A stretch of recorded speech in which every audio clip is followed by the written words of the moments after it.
Para supporter konvoy dengan kendaraan menuju kawasan Bundaran Hotel Indonesia, Jakarta.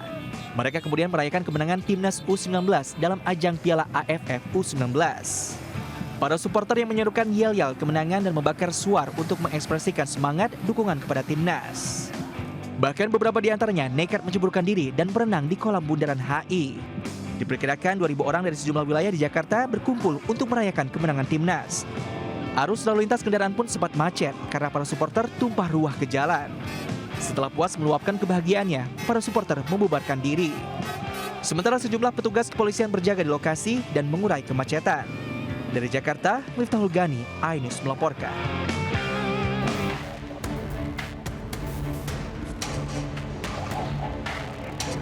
Sepasang muda-mudi yang asyik berduaan terekam kamera nyaris tertabrak kereta di jembatan perlintasan Cisomang, Kabupaten Bandung Barat, Jawa Barat. Bahkan masinis yang melihat ada sepasang muda-mudi duduk di tengah jembatan sempat membunyikan klakson dan memperlambat lajunya. Tak berselang lama kedua muda-mudi berusaha menghindar tabrakan. Video ini pun viral. Usai kejadian, pihak PT KAI Daerah Operasional 2 Bandung akan menutup akses jalan menuju jembatan Cisomang. Di samping itu, pihak Daop 2 Bandung juga akan gencar mensosialisasikan kepada warga agar tidak memasuki area perlintasan kereta api. Dari Bandung, Jawa Barat, Ervan David, iNews melaporkan.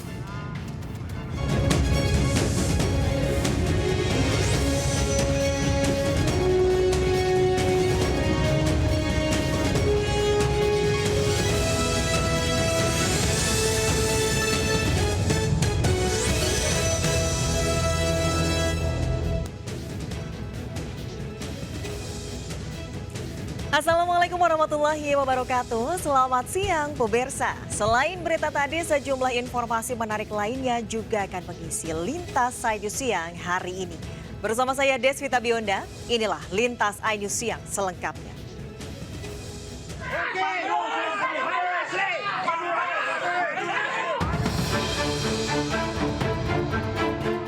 Dua kelompok massa nyaris bentrok usai terjadinya pengusiran warga yang akan berunjuk rasa di salah satu pabrik di kawasan industri Karawang, Jawa Barat. Diduga unjuk rasa ini dipicu saling klaim atas hak pengelolaan limbah ekonomis dari pabrik yang dijadikan aksi unjuk rasa. Untuk menghindari bentrokan dan situasi yang kian panas, Aliansi 5 Ormas pun memilih melaporkan seorang pengusaha limbah ke Polres Karawang terkait ucapannya yang berisi ujaran kebencian. Selain itu, Aliansi Ormas juga menyatakan jika pernyataan pengusaha itu berisi hasutan. Beruntung ketegangan dua kelompok massa bisa diredam setelah pihak kepolisian memediasi dua kelompok ormas yang bertikai. Dari Karawang, Jawa Barat, Rudi Setiawan, iNews melaporkan. Demi saweran, seorang ibu rumah tangga nekat melakukan aksi pornografi melalui live streaming di Sukabumi, Jawa Barat. Sementara di Bandung, Jawa Barat, seorang remaja melakukan aksi eksibisionisme di hadapan pengemudi ojol.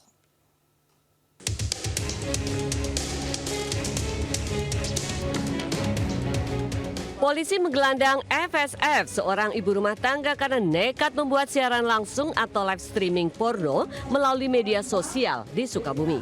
Ia ditangkap dari rumah kontrakan di wilayah Gunung Puyuh. Selain FSF, polisi juga mengamankan KPP dan AB yang berperan sebagai admin dan agen yang melakukan perekrutan para talent. Kasus ini terungkap setelah patroli cyber dilakukan polisi dan mendapati pelaku sedang melakukan siaran langsung di salah satu aplikasi khusus dewasa. Hasil pemeriksaan, para pelaku mendapat keuntungan dari saweran penonton sebesar 10 juta rupiah per bulan. Yang mana gift tersebut berbentuk gambar dengan nominal paling kecil sebesar 20.000 sampai dengan 2.400.000. Besaran tersebut tergantung permainan yang dilakukan oleh talent tersebut. Sedangkan untuk agensi dan admin mendapatkan keuntungan sebesar 10%. Polisi bakal menjerat para pelaku dengan Undang-Undang Informasi Transaksi Elektronika dan Undang-Undang Pornografi dengan ancaman hukuman 12 tahun penjara. Dari Sukabumi, Jawa Barat, Budi Setiawan, iNews melaporkan.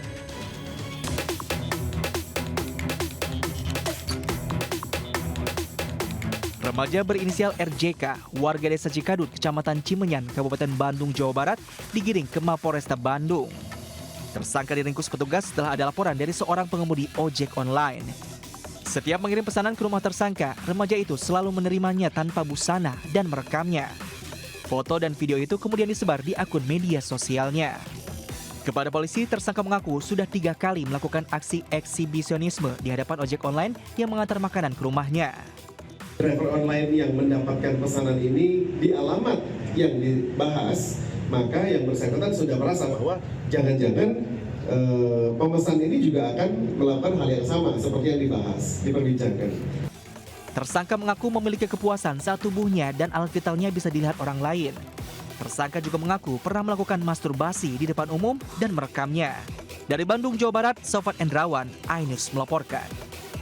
Yang memproduksi bom ikan ilegal seorang mak-mak diringkus aparat Polda Jawa Timur. Pelaku merakit bom ikan untuk dijual ke wilayah Bombana, Sulawesi Tenggara seharga 1,5 juta rupiah.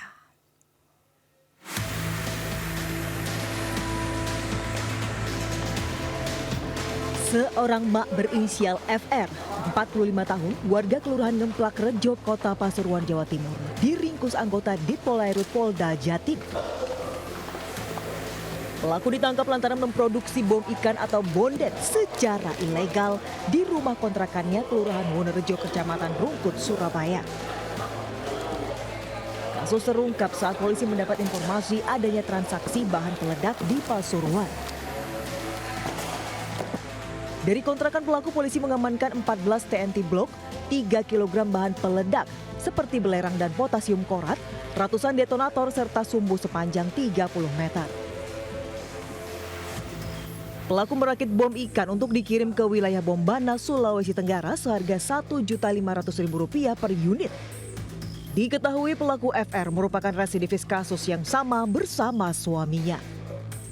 Ada sekitar 14 buah yang batangan yang di depan ini, contohnya bahan peledaknya, kemudian 250 gram yang telah dikrus ataupun dihancurkan dalam bentuk bubuk, di mana tersangka merupakan residivis yang telah dihukum, pernah menjalani hukuman 5 bulan.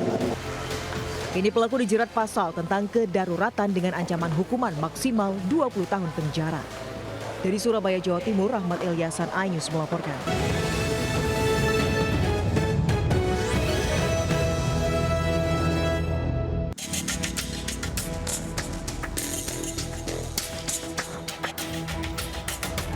Empat korban ledakan gas LPG segera mendapat perawatan intensif di RSD Subandi, Jember. Korban, suami istri dan anak Rifai Firdaus dan Samara Ifada, serta satu teknisi kompor Setioko menderita luka bakar 20% hingga 50% di sekujur tubuh. Diduga ledakan ini akibat adanya kebocoran gas saat korban Setioko tengah memperbaiki kompor. Apalagi dapur milik korban tidak ada ventilasi sama sekali. Akibat kuatnya ledakan membuat kaca jendela rumah korban pecah. Saat kejadian, tetangga mengaku juga mendengar ledakan kencang dari rumah Rifai. Kondisinya ya masih sadar, cuman luka bakarnya agak lumayan. 20%? Ya sekitar 50-an. 50%. Kasus ini masih ditangani Polsek Petrang, Jember dengan melakukan olah TKP dan memastikan penyebab pasti ledakan. Dari Jember, Jawa Timur, Bambang Sugiarto, iNews melaporkan. Pemirsa, keluarga almarhumah Deni Sera Afrianti menuntut keadilan atas vonis bebas Ronald Tanur, anak mantan anggota DPR RI. Keluarga meminta Komisi Yudisial dan instansi terkait untuk mengusut dan memeriksa majelis hakim kasus tersebut.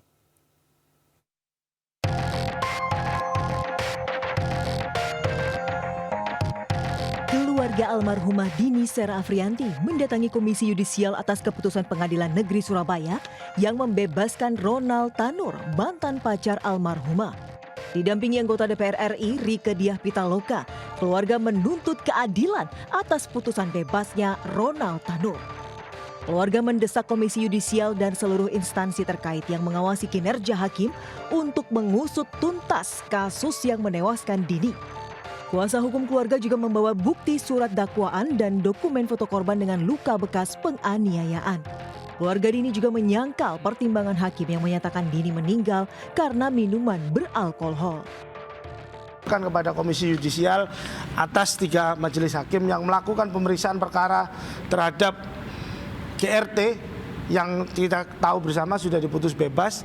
Semoga 3 majelis hakim itu segera dilakukan pemeriksaan dan segera dilakukan penindakan dari Komisi Yudisial. Maka Komisi Yudisial mempunyai wewenang diantaranya menjaga dan menegakkan kehormatan, keluhuran, martabat serta perilaku hakim, menetapkan kode etik dan atau pedoman perilaku hakim bersama-sama dengan Mahkamah Agung. 4. Menjaga dan menegakkan pelaksanaan kode etik dan atas pedoman perilaku hakim.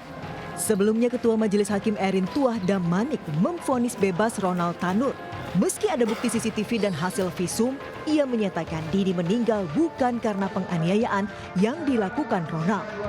Kasus ini makin menarik perhatian masyarakat, mengingat Ronald Tanur merupakan anak dari Edward Tanur, mantan anggota DPR RI. Dari Jakarta, Wenda Nura, Wildan Aulia, iNews melaporkan. Broken home. Here. You get. Viral di media sosial, seorang anak kecil berjalan-jalan seorang diri di seputaran kawasan pariwisata Ubud, Kabupaten Gianyar, Bali. Bocah bule tersebut kerap berkeliaran tanpa pakaian di jalanan Ubud. Tampak tak terurus, aksi sang bocah terkadang liar, bahkan membahayakan dirinya. Terkadang memanjat pohon kelapa, pohon di perkarangan rumah warga, hingga membawa senjata tajam. Mirisnya, dalam salah satu video, anak tersebut menyebut dirinya broken home. Karena tidak diketahui identitasnya, warga segera menamai anak bule itu Kocong. Berita viral itu di daerah yang viralnya di mana, itu Intelkam dan Satreskrim sudah turun, tinggal nanti kalau misalnya ada hasil lalu koordinasi dengan imigrasi. Petugas kepolisian dari Polres Gianyar Tengah menelusuri anak kecil diduga WNA yang viral di Ubud ini dengan berkoordinasi bersama pihak imigrasi. Dari Gianyar, Bali, Ketut Catur Kusuma Ningrat, iNews melaporkan.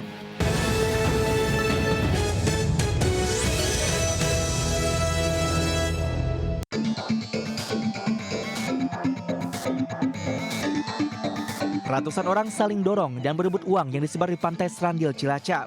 Ratusan lembar uang pecahan nominal Rp20.000 hingga Rp50.000 dan Rp100.000 sengaja ditebar panitia untuk diperebutkan. Tak mudah untuk mendapatkan uang yang ditebar panitia karena kencangnya tiupan angin yang membuat uang susah ditangkap. Aksi tebar uang ini sengaja digelar untuk berbagi rezeki kepada warga. Dengan membagikan sebagian rezeki diharapkan bisa membersihkan diri dan berbagi kepada sesama. Tradisi sedekah laut di pantai Serandil, Cilacap digelar dengan mengarak belasan jolen berisi hasil bumi dan kepala kerbau. Sesaji dibawa dalam jolen kemudian dibawa ke pantai laut selatan untuk dilarung. Tradisi laut ini telah dilakukan secara turun-temurun sebagai ungkapan rasa syukur atas hasil tangkapan ikan yang melimpah. Dari Cilacap, Jawa Tengah, Heri Susanto, iNews melaporkan. Kelangkaan minyak kita di Pasar Senen, Jakarta Pusat telah terjadi sejak 2 bulan lalu dan harganya tembus Rp17.000 per liter. Ya, informasi ini sekaligus mengakhiri Lintasan News siang hari ini. Saya Deswita Bionda undur diri. Terima kasih. Sampai jumpa. Wassalamualaikum warahmatullahi wabarakatuh.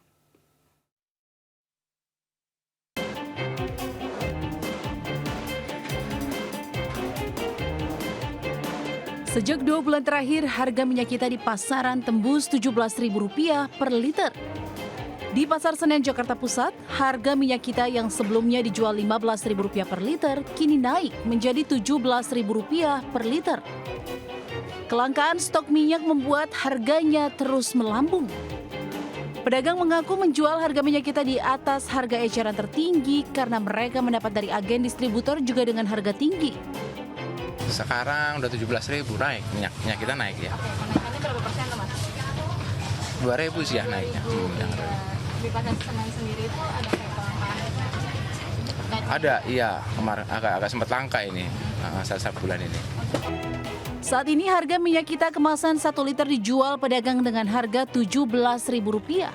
Padahal harga eceran tertinggi yang ditetapkan pemerintah Rp15.700. Pedagang dan pembeli berharap pemerintah bisa turun tangan menstabilkan harga kebutuhan pokok di pasaran. Dari Jakarta, Anissa Septiarani Sadu Budisanto, iNews melaporkan.